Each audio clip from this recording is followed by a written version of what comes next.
Voltamos para o bloco final do nosso programa. Estamos conversando sobre a gestão estratégica do Ministério Público do Trabalho. Nossa conversa é com a procuradora Sinara Greff, que atua na Procuradoria Regional do Trabalho de Santa Catarina. Procuradora Sinara, a erradicação do trabalho infantil também está na pauta de objetivos do Ministério Público do Trabalho. E o IBGE estima que 4 milhões de crianças e adolescentes ainda exercem algum tipo de atividade remunerada no Brasil e aproximadamente 100 mil meninas entre 10 e 14 anos estão trabalhando como empregadas domésticas. Como resolver isso? Essa é uma questão estritamente cultural, eu penso. Por quê? Porque nós temos, principalmente aqui no sul do país, essa crença de que é melhor a criança fazer alguma coisa, trabalhar alguma coisa, do que ficar ociosa. E com isso nós temos no nosso estado as crianças na colheita da maçã, na cultura da erva mate e outras formas, principalmente no trabalho rural. E como eu falei num bloco anterior sobre o PET, o Programa de Erradicação do Trabalho Infantil, essa é uma das medidas a serem tomadas para tirar essas crianças do ambiente de trabalho. Quanto às meninas que começam a trabalhar muito cedo, isso é no país todo e no Nordeste é muito grande esse tipo de coisa. E aí, de novo, é a questão cultural. Então, nós precisamos dar escolas, nós precisamos dar educação para as nossas crianças e, principalmente, dar o emprego para os pais das crianças. Então, em muitas das minhas atuações em campo, onde eu ia dentro das fazendas, colheita de tomate, do alho, da cebola, enfim, e via adolescentes de chinelo havaiana aplicando defensivo agrícola. Um absurdo, um absurdo. E aí eu perguntava, e o seu pai? Não, o meu pai está desempregado. Mas, meu Deus, o que é isso? Então, empreguem o pai da criança e não a criança. Acho que as coisas começam por aí. Acredito realmente que é uma mudança cultural necessária e que vai existir. E Santa Catarina, vergonhosamente, segundo os dados do IBGE de 2009, nós somos o 6º estado do país em número de crianças trabalhando. Isso é um contrassenso, porque Santa Catarina é um dos estados com o IDH melhor do país, o Índice de Desenvolvimento Humano. E é um contraste isso. Então eu clamo que a sociedade catarinense arregace as mangas e vamos trabalhar para colocar as nossas crianças na escola e tirá-las do trabalho. Muito bem, mais um objetivo estratégico, garantir ambientes de trabalho adequados.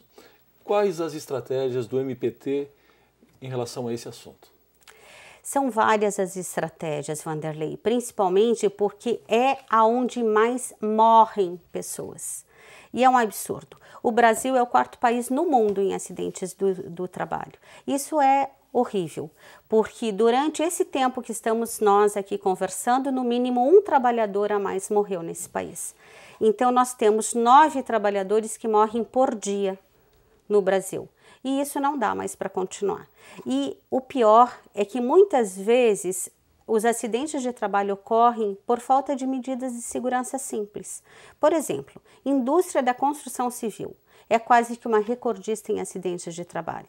Aqui, no estado de Santa Catarina, no mês de julho de 2011, 6 trabalhadores morreram na indústria da construção civil, só na Grande Florianópolis, não estou falando no estado. E como que eles morreram?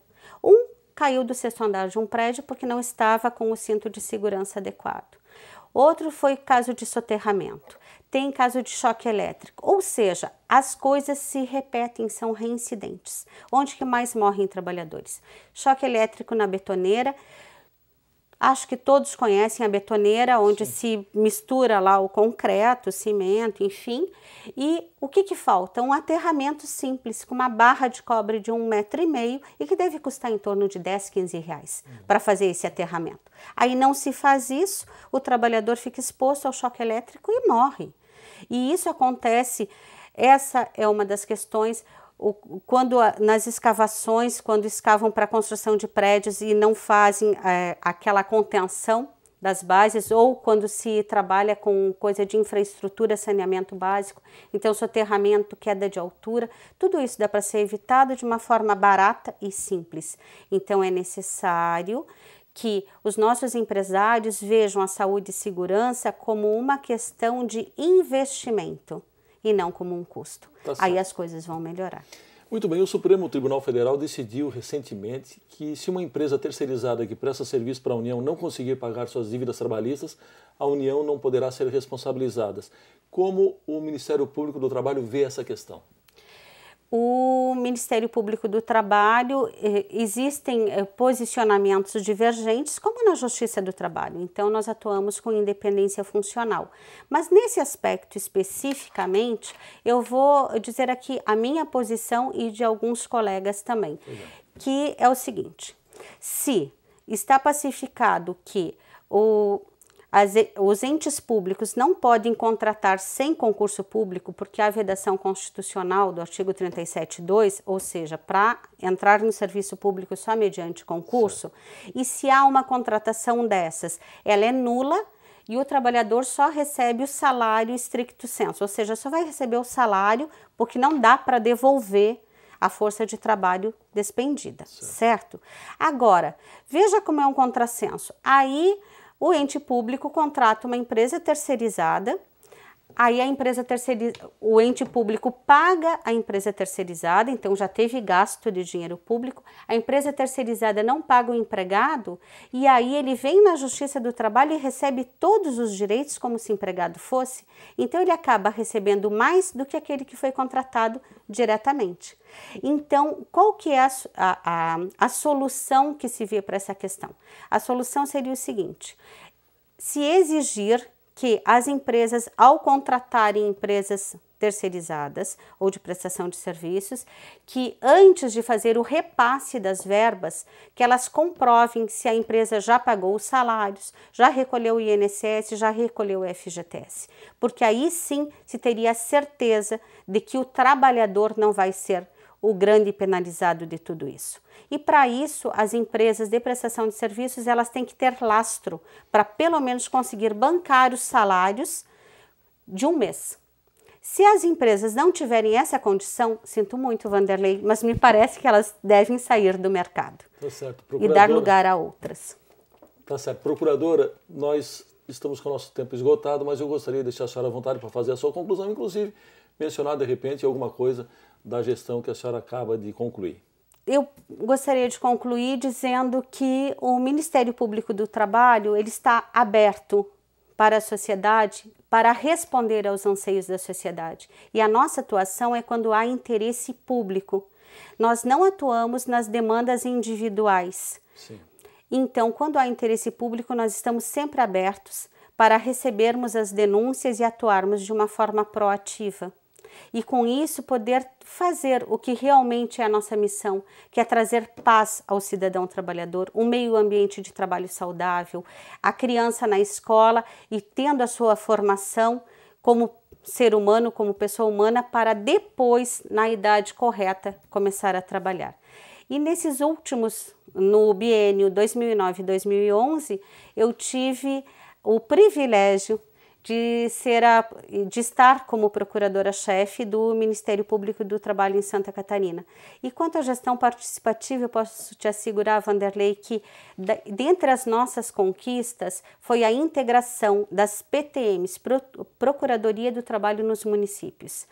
Tanto em todas as decisões da regional, tendo voz, votando, enfim, ajudando a delinear os contornos do trabalho do Ministério Público do Trabalho nesse estado. Essa integração dos procuradores da sede e das PTMs foi um marco.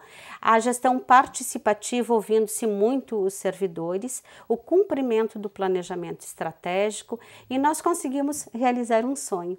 Quase 30 anos de criação da Procuradoria Regional do Trabalho em Santa Catarina, e nós conseguimos, na nossa gestão, comprar o nosso prédio próprio. Então, depois de 7 endereços de aluguel, nós estamos com a nossa casa própria, e isso é um marco na história do Ministério Público do Trabalho, porque não adianta nós só trabalharmos para fora, Vanderlei, nós temos que dar também para os nossos procuradores e servidores um meio ambiente de trabalho saudável, rígido e o bem-estar.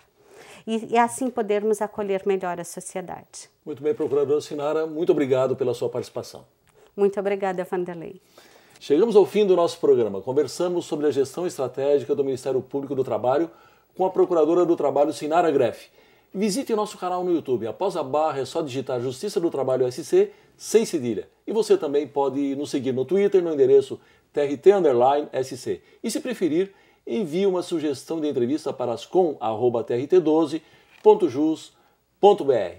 Voltamos semana que vem com mais um tema do seu interesse. Até lá!